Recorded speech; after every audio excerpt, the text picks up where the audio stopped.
Bismillahirrahmanirrahim. Assalamualaikum warahmatullahi wabarakatuh.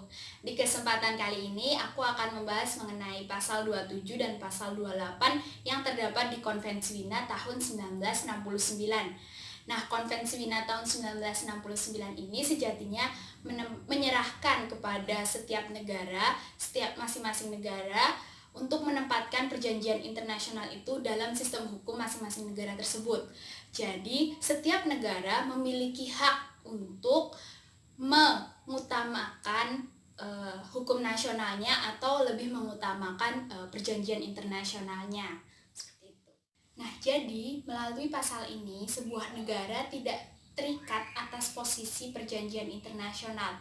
Begitupun sebaliknya. Negara peserta perjanjian internasional ataupun organisasi internasional tidak boleh membawa ketentuan hukum nasionalnya atau peraturan organisasi internasionalnya untuk dijadikan pembenar dari kesalahan yang dilakukan ketika ia melakukan atau melaksanakan ketentuan yang ada dalam perjanjian internasional itu. Hanya pasal 27 ini tidak boleh mengurangi hak dari suatu negara untuk menentukan mana yang lebih utama antara hukum nasional ataupun hukum internasional dengan cara apapun, dan tidak boleh menginterupsi, tidak boleh mempengaruhi prosedur internal yang memberikan posisi hukum nasional di atas perjanjian internasional. Hukum internasional tidak mewajibkan suatu negara untuk menganut paham mana yang akan digunakan, apakah paham dualisme ataukah paham nasionalisme.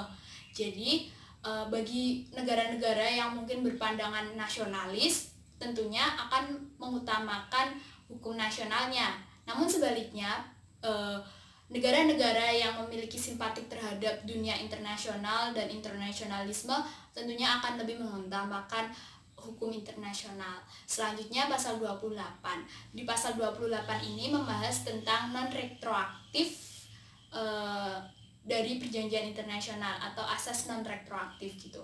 Jadi asas non-retroaktif itu adalah asas sebenarnya asas tidak berlaku surut. Jadi semua perjanjian-perjanjian setelah adanya Konvensi Wina itu harus tunduk pada Konvensi Wina, harus sesuai dengan apa yang diatur dalam Konvensi Wina. Namun sebaliknya, perjanjian-perjanjian internasional yang berlaku yang dibuat sebelum adanya Konvensi Wina itu tidak harus tunduk, harus taat, harus mengikuti aturan Konvensi Wina, seperti itu.